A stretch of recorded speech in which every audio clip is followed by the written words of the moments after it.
கிறிஸ்துவுக்குள் பிரியமானவர்களே, இன்று தேவன் உங்களுக்கு கொடுக்கும் வாக்குத்தத்த வசனம் ஆதியாகமம் 28:15.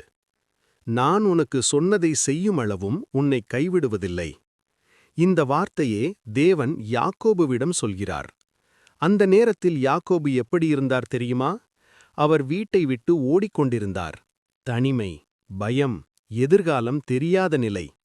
அந்த இரவில் அவர் கனவில் ஒரு ஏணி பார்த்தார், வானத்துக்கும் பூமிக்கும் நடுவே.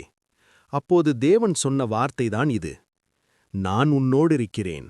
நான் உன்னை கைவிட மாட்டேன். நான் சொன்னதை செய்து முடிக்கும் வரை உன்னை விடமாட்டேன். 1. இது ஒரு வாக்குறுதி. மனிதர்கள் பல நேரம் நமக்கு வாக்குறுதி கொடுத்து மறந்து விடுவார்கள். ஆனால் தேவன் சொல்வது வேறு. அவர் சொன்னால் அது நடக்கும். 2. இது ஒரு பாதுகாப்பு உறுதி. யாக்கோபு ஓடிக்கொண்டிருந்தார். ஆனால் தேவன் சொன்னார், நான் உன்னோடிருப்பேன்.